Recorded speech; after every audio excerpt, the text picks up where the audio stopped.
Antes de eu começar a falar do case do Mudilapa, é interessante eu passar um pouco para vocês como funciona o nosso negócio, como funciona o negócio de incorporação imobiliária, né? Porque ele é um mercado um pouco particular, um pouco diferente de tudo que a gente viu aqui. A gente falou de bens de consumo, falou da praia, falou da Natura. Adoro a praia, tá? Conheço a praia e também conheço a Natura. Conheço a Ecos, eu nasci em Belém do Pará, por acaso, então foi bem bacana essa conexão que eu tive aqui nessa manhã. Cheguei e vi o Oscar falando também desse Brazilian Soul. Enfim, foi tudo muito bacana, mas a gente falou muito de consumo, né? De bem de consumo, tudo. O mercado imobiliário ele é um pouco diferente e bem particular, porque é um negócio de ciclo super longo, né? Então, eu queria passar um pouquinho aqui para vocês dessa história, antes de abordar o case do Mudilapa, e falar um pouco também que a Gafisa, para quem não conhece, ela é uma incorporadora que já tem mais de 60 anos, entregou aí mais de 1.000 empreendimentos, né? Construiu mais de 16 milhões de metros quadrados. A gente, na semana passada, entregou o empreendimento de número 1.145. Aqui no Rio de Janeiro, a gente já fez mais de 270 empreendimentos, né? Então, a gente está no Rio inteiro, a gente já, num passado recente, expandiu para o resto do Brasil, então chegamos a trabalhar em quase todos os estados. É uma construtora super tradicional, é bem lembrada quando a gente fala uma incorporadora, quando a gente fala de mercado imobiliário, ela é super lembrada. Então, esse público que a gente conseguiu, de certa forma, construir uma moradia, né? Eu sou um deles, né? São equivalente aí à cidade de Porto Alegre, só para contextualizar um pouco, né? Maior um pouco lá que é o pessoal do Acre, Tocantins, Amapá, enfim, é muita gente, só para a gente ter um pouco a noção. Durante esses mais de 60 anos, né, 63 também para ser mais exato, fizemos aniversário agora dia 24 de junho passado, a gente tem a inovação no nosso DNA. A gente busca sempre também trazer inovação, ser pioneiro e, enfim, a gente foi aí a primeira, e somos a única até hoje construtora brasileira, né, incorporadora brasileira a ter papéis negociados na Bolsa de Nova York. A gente foi uma das top 5 aí a entrar na Bolsa de Valores aqui do Brasil, né, na Bovespa, agora a B3, e, enfim, fomos a primeira empresa a ter um certificado LEED Platinum, que é aquele de sustentabilidade, Green Building. Eu não sei se vocês já ouviram falar, mas nós fomos o primeiro da América Latina a ter um Platinum, o quarto do mundo, e a inovação sempre teve no nosso DNA, faz parte da nossa cultura, né? A gente, aqui no Rio, para a gente também trazer um pouco aqui para a nossa realidade, a gente criou os conceitos de condomínio clube na Barra da Tijuca, a gente criou lá o Novo Ipanema, Novo Leblon, Riviera da Lagoa, recentemente agora Alphaville. Então, são coisas que a gente vem nessa trajetória aí de mais de 60 anos, esqueci de falar qual eu faço parte aí há 10 anos, a gente vem criando bastante coisa nova e vem inovando sempre, tá? Então, é um pouco complicado falar de inovação numa realidade que a gente vive hoje, que tudo muda toda hora, num negócio de ciclo longo. A gente tem, como todas as indústrias, né? A gente tem as nossas particularidades, mas a gente tem a legislação como talvez um pouco o ponto que a gente tem mais que se atentar para quando a gente quer inovar, porque a gente tem legislações antigas, né? A Lei de Incorporação é de 1964, a gente tem normas regulamentadoras, a gente tem decretos, legislações que são características de cada cidade, onde a gente vai, a gente tem que estar ligado a isso, norma técnica, norma de desempenho, que é uma novidade que veio agora. Então, a gente tem que sempre estar atento a isso quando a gente quer inovar. Também tem que estar atento lá, como eu falei, com o tamanho do nosso ciclo, que ele é longo. E, assim, a nossa indústria, diferente da indústria de bens de consumo, como eu falei um pouco, ela está um pouco distante de chegar próximo, na minha concepção, tá? Essa é uma opinião pessoal, está um pouco distante de chegar próximo desses mercados e indústrias que já passaram por um processo aí de disrupção, né, que é uma palavra que a gente vem ouvindo agora bastante, né? Você fala do hoteleiro, fala do fonográfico, do Netflix, lá, dos filmes e tudo. Agora, recentemente, fintechs, a gente tem a health techs agora chegando. Então, eu acho que a gente está um pouco distante, né? O nosso mercado, a gente vende, muitas vezes, eu acho que é a maior conquista de muitas pessoas, né, que é a casa própria. Então, isso é delicado. E, como eu já falei, eu volto a frisar, a gente tem um outro ponto que a gente precisa analisar, que é o nosso ciclo, né? O ciclo do nosso negócio. Se a gente parar para olhar aqui, a gente tem uma série de áreas envolvidas, eu já volto a falar, como todas as indústrias têm. Todas as indústrias têm suas particularidades, mas a gente tem uma série de áreas envolvidas. E a gente tem um ciclo, só para vocês entenderem um pouco aqui, para ficar um pouco claro na cabeça de vocês, entre a gente receber um terreno, comprar um terreno, né? Compramos um terreno, assinamos um terreno, e vamos efetivamente colocar aquelas unidades à venda, vamos lançar aquele empreendimento, a gente tem, num ciclo ótimo, 12 meses. Tá? Esse ciclo foi o que a gente aplicou no Moodle, por isso que eu quis contextualizar aqui também. São 12 meses, um ano, preparando um projeto, pensando no que a gente pode inovar, no que a gente pode fazer de diferente. E você imagina que tudo está mudando tão depressa que, em um ano, o que eu pensei aqui já pode ter ficado ultrapassado, né? Já não ser mais novidade. Eu posso pensar numa coisa que vai, sei lá, já não vai mais ser tão atrativa quando eu entregar o empreendimento. E agora você imagina quando eu entregar o empreendimento, que eu tenho mais 36 meses ali para entregar, do lançamento até a entrega, eu posso ter até 36 meses, são 3 anos. Aí é que isso pode mudar mesmo. Então, quando a gente fala de inovação, quando a gente pensa em inovar no mercado imobiliário, a gente tem que levar em consideração o nosso ciclo, que é super longo, né? Que é um negócio que faz toda a diferença. E o que a gente buscou nesse case que eu vou passar aqui para a gente, que é no Moodle? A gente tentou entender quem estava no lugar do terreno onde a gente comprou, quem era aquele cara, qual era o perfil dele, e inovar na hora de vender e na hora de fazer o produto, sem inventar tanto, sem correr esse risco que eu falei aqui de pensar num negócio e entregar lá na frente, isso já não está mais, não está mais tão legal da gente vender, já não ser mais uma vantagem competitiva. Então, vamos começar falando aqui do case do Moodle. Vou dar uma introdução breve. Como eu falei, a gente tem 270, um pouco mais de 270 empreendimentos entregues aqui no Rio de Janeiro, mas a gente concentra muito desses empreendimentos na Barra da Tijuca, né? A gente participou ativamente lá da construção da Barra da Tijuca, tem para mais de 100 empreendimentos lá, empreendimentos tradicionais, enfim, a gente está lá e como todas os outros grandes players desse mercado, a gente estava com o nosso banco de terrenos muito concentrado lá naquela região da Zona Oeste, que é o vetor de crescimento da cidade do Rio de Janeiro, né? Tem uma geografia super complicada, cercada ali pelas montanhas, tudo tal. Então, a gente estava concentrado ali. Em 2014, logo depois que a gente passou por um boom imobiliário, tudo, né? A gente se viu ali, a gente precisa se tornar um pouco mais competitivo e buscar um terreno numa região que a gente ainda não tem, ou que seja um pouco mais óbvia, né? Que ninguém esteja olhando, por exemplo. E isso deu super certo, porque a gente foi para o centro e compramos o terreno lá do Moodle em junho de 2014, né? E aí a gente fez uma análise, quando a gente botou o terreno dentro de casa, começou a fazer o trabalho, né? Vamos analisar aqui o mercado, entender como é que estava, a gente já tinha visto que o último grande lançamento que tinha acontecido no centro tinha sido em 2005, e acho que foi o maior case de sucesso do mercado imobiliário, foram 688 unidades vendidas em 2 horas. A gente falou, acertamos, estamos aqui no lugar certo, o terreno está certo, vamos lá. Aí a gente, vamos analisar melhor esse cenário.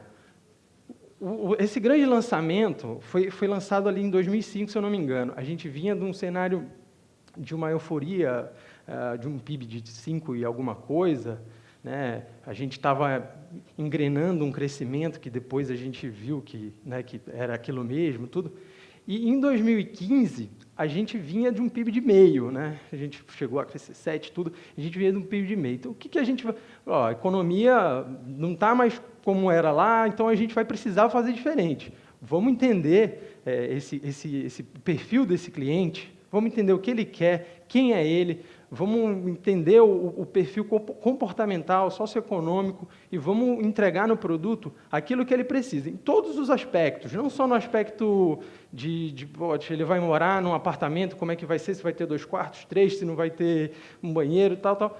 vamos fazer um negócio moderno. A Lapa é moderna, tem passado aí por revitalizações, enfim, muitos investimentos, Copa, Olimpíada chegando, isso lá no começo de 2015. Né? Então, a gente analisou o mercado, identificou o público-alvo, tinha certeza do que queria, né, depois dessas nossas análises, e aí a gente começou a analisar o nosso ambiente interno. Quais são as nossas forças aqui dentro do nosso projeto, o que a gente tem que agrega, o que a gente tem aqui de pênalti, de ameaça, o que a gente...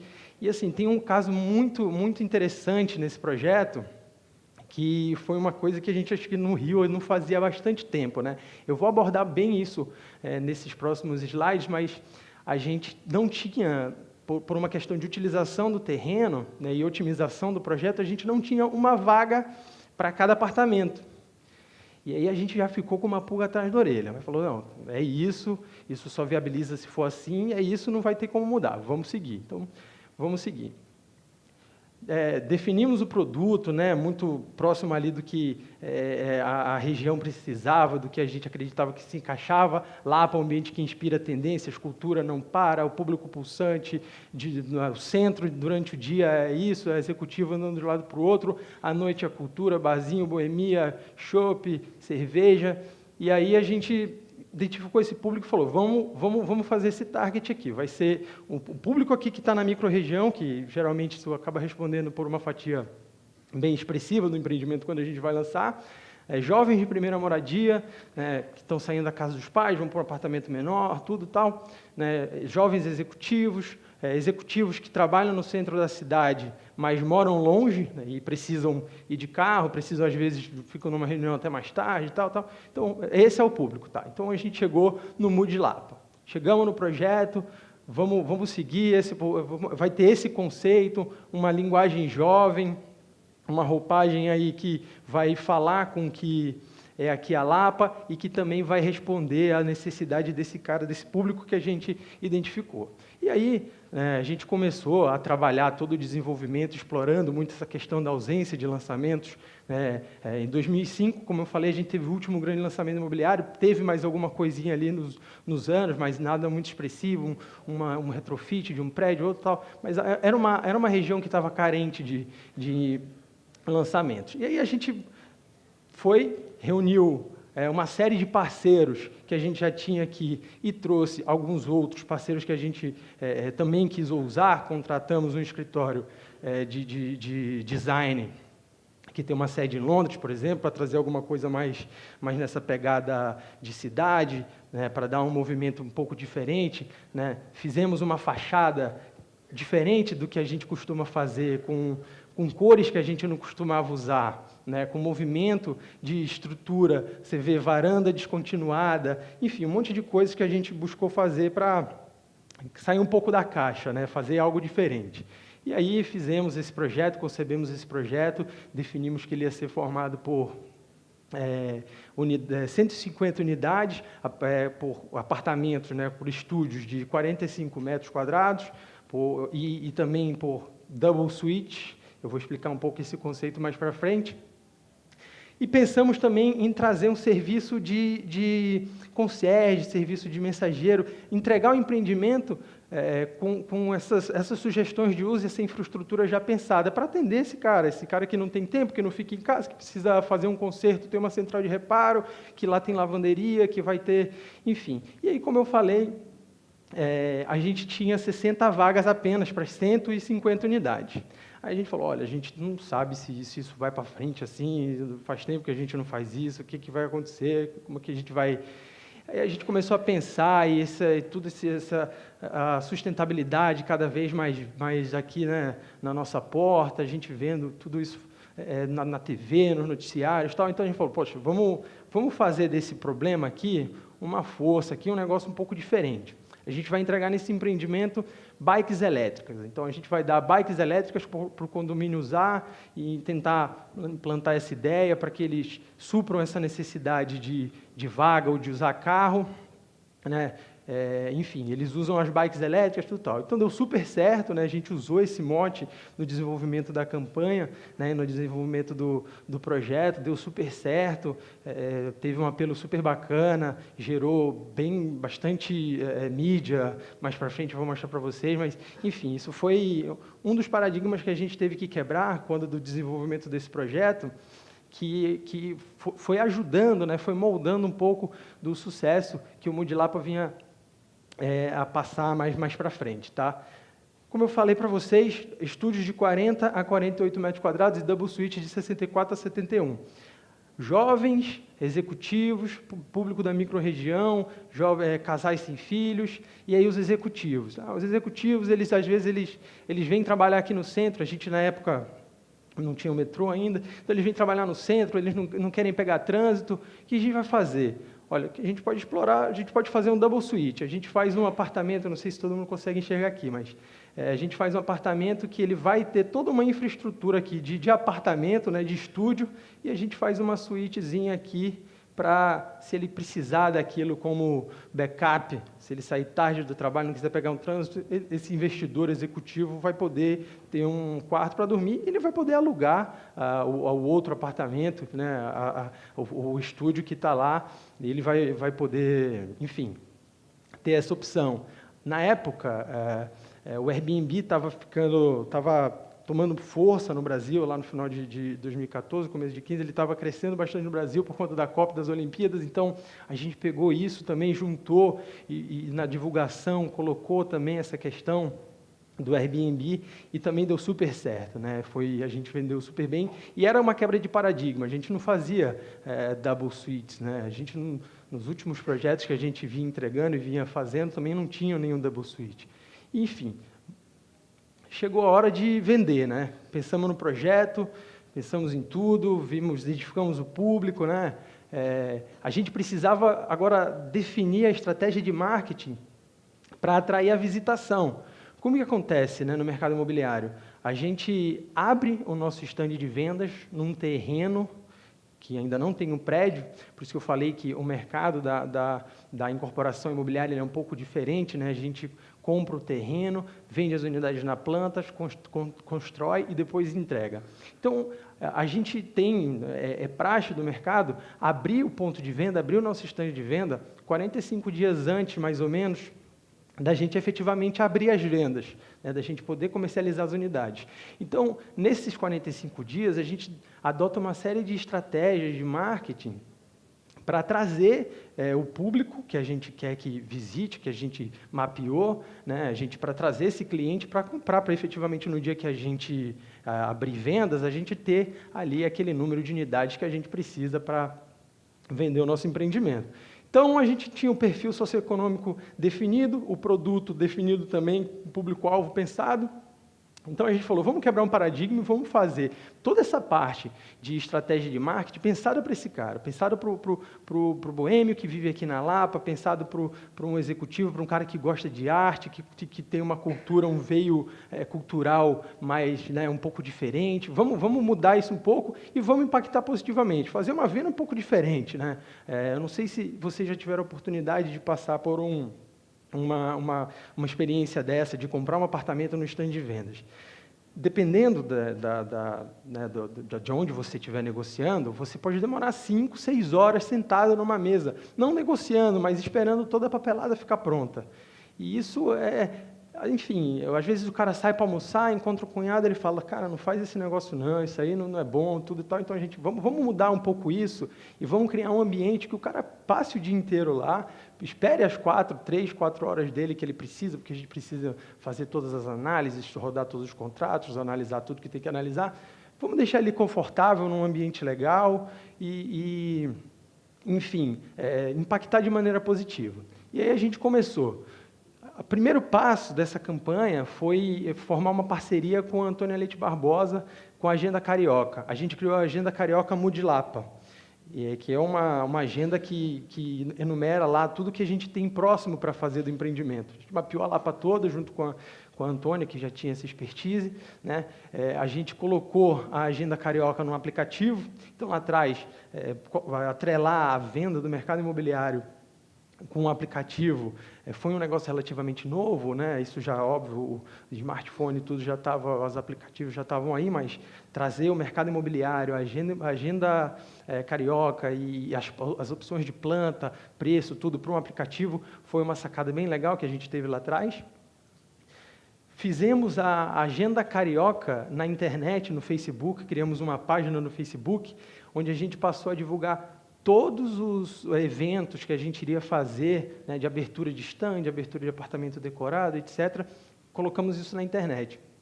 Isso teve um efeito que, na época, chamou bastante atenção, a nossa atenção, né? Porque a gente já fazia, a gente já tinha uma estratégia digital adotada, a gente já comercializava unidades pela internet, não pela internet, a gente captava clientes através da internet, já há uns 2, 3 anos, né, a gente tinha lá, fazia anúncio, eles chegavam lá com a gente, e nesse empreendimento, a gente bateu o recorde de geração de contato, porque a gente começou a adotar uma estratégia digital muito alinhada aos interesses desse perfil que a gente traçou lá atrás, e isso deu super certo, e a jogada de fazer essa agenda carioca no Facebook foi muito legal também, que ajudou a gente a tornar isso, vou falar mais no final, mas a tornar o Mudilapa, a área do Mudilapa, como um ponto de encontro lá da Lapa. E no primeiro evento, quando a gente foi abrir lá o apartamento decorado, né, para começar esse processo de visitação que eu falei para vocês, a gente já teve de cara 183 visitas, né? Então a gente divulgou, fez tudo certo e teve já 183 visitas de pessoas interessadas para... Fizemos uma degustação de cerveja, na época ainda não tinha praia, se tivesse praia, acho que eu ia chamar vocês da praia, mas lá não tinha praia, ainda não estava aí. Mas, enfim, a gente fez uma degustação de cerveja, deu super certo. Depois a gente fez um negócio também, era uma outra quebra de paradigma no mercado imobiliário. As vendas, geralmente, acho que no Brasil inteiro, as vendas elas acontecem mais nos finais de semana, né? Os corretores e as equipes de venda, elas trabalham fora do horário de expediente, mas no Brasil inteiro as vendas acontecem mais no final de semana. O Rio também acontece também no fim de semana bastante, um pouco menos por causa da praia, né? O pessoal aqui vai bastante para a praia, quando chove ou quando o sol está nublado, o pessoal de vendas fala, poxa, hoje tá céu de corretor, né? Eu falei, tá céu de corretor, está nublado, então eles vão para o stand de venda. Então, a gente fez um negócio diferente, a gente fez um evento de noite, a gente fez a noite de autógrafo lá com a Antônia. À noite tivemos uma aderência bem bacana também, tivemos 90 pessoas lá, foi super legal, um evento bem bacana. E aí, seguimos nessa toada, né? Seguimos fazendo algo que a região pedia. E aí a gente pegou um dos muros do terreno, tinha um muro bem grande lá no terreno, e a gente chamou o Marcelo Eco, ele fez um grafite lá nesse muro, esse grafite, né? Usamos o conceito da bike lá, que a gente explorou, ele fez esse grafite, ficou lá, hoje até lá, a obra está acontecendo lá, já tampou um pouco o muro, mas... ficou até lá, então, e aí foi um grafite meio colaborativo, as crianças foram lá e grafitaram também com ele, então foi bem bacana, e tivemos também mais 182 visitas, né?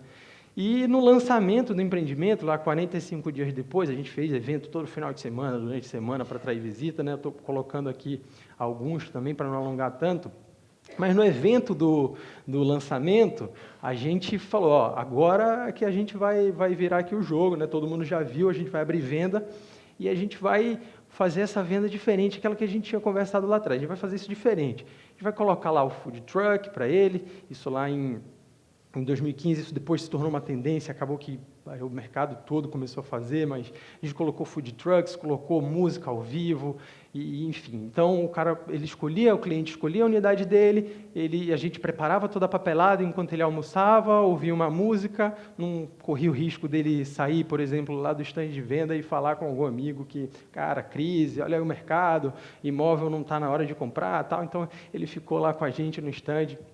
Isso no sábado. No domingo, a gente fez um live painting com o Fábio Neri, ele pintou essa tela lá, ao vivo, a gente leiloou, e doou o leilão lá, né, o que a gente arrecadou no leilão, para uma instituição de caridade, e aí colocamos música também e tal, sempre com essa pegada um pouco mais jovial, né, trazendo um pouco de soul, surf music, enfim, e isso deu super certo. A gente seguiu, fez vários outros eventos diferentes do que a gente estava acostumado a fazer, fizemos exposição de carros antigos, feira de antiguidades, a gente fez evento de stand-up comedy no stand, e tudo deu super certo, a gente tinha uma visitação boa, e às vezes assim, a gente pensa, pô, mas a gente faz esses eventos, quem é que vem? Vem um cara que está interessado? Às vezes ele vai, ele vê, tem um interesse, e lá ele conhece o produto, e enfim, ele entende que, poxa, pode ser uma boa oportunidade e compra. Então, a gente, em média, a gente faz uma conta que a gente precisa levar algo em torno de... a gente precisa converter 10% das visitas que a gente leva em vendas, né? Então, se a gente quer vender, se a gente tem o objetivo de vender, sei lá, temos 150 unidades, no lançamento a gente quer vender 40, 50... A gente tem que fazer uma conta ao contrário com o número de visitas que a gente tem que levar. Então, você teria que levar 500 visitas.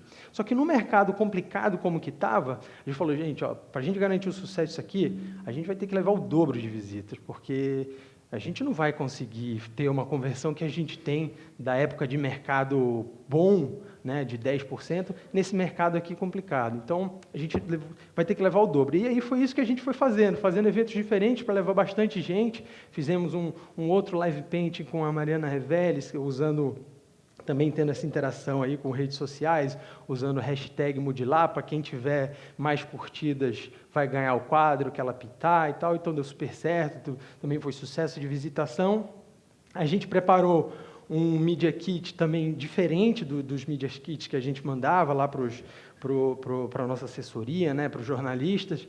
A gente colocou uma cerveja, um pendrive, uma camiseta, né, uma agenda carioca, a servir uma cerveja importada lá, enfim. Existe algo mais carioca que vestir camiseta, tomar cerveja e saber qual é a boa do fim de semana? Foi aí a gente mandou para os jornalistas e teve um impacto super bacana. A gente teve uma série de mídia espontânea falando disso, falando de como a gente estava abordando o tema, num momento complicado de vender, o que a gente fez, como que a gente abordou, um toque londrino na Lapa, também falando um pouco lá do escritório que a gente contratou lá para fazer a fachada, né? A gente teve Anselmo Góes, enfim, a gente teve uma série de veículos publicando e passando esse case. Isso foi bem legal. E chegando nos resultados disso aí, disso tudo que aconteceu, a gente, nesses 45 dias de trabalho, a gente teve 1.000 visitas no empreendimento, né? 1.000 visitas no stand de vendas. E a gente fechou o stand 6 meses após o lançamento com mais de 1.500 visitas. E foi um número bem expressivo para a gente. A gente estava certo, a gente falou, pô, a gente vai precisar levar mais gente porque o mercado está meio complicado. Então, a gente levou essas 1.000 visitas, vendeu 71 unidades lá no lançamento, isso é metade, isso é um número bom. Acho que é um mercado que estava meio complicado, acho que na história recente é um dos melhores resultados que a gente tem de lançamentos imobiliários. A gente vendeu aí essas 71 unidades no total de 150, ou seja, a gente comercializou quase metade das unidades de empreendimento. Então, foi uma estratégia que a gente adotou, que a gente saiu um pouco lá da caixa, né, pensou um pouco diferente, tentou entender o público, e acho que deu certo. Acho que esse é o desafio que a gente busca fazer, o nosso projeto, eu falei, ele é um projeto de ciclo longo, ele tem essa característica, e tem uma outra característica também que não é toda a região que, fazendo agora uma reflexão disso tudo que a gente passou, mas não é toda a região que tem esse, talvez, rótulo, né, esse DNA que seja fácil de você identificar. Não é toda região que você vai chegar. Você vai fazer um empreendimento em Botafogo. O que o cara de Botafogo gosta? O que ele quer fazer? Sabe?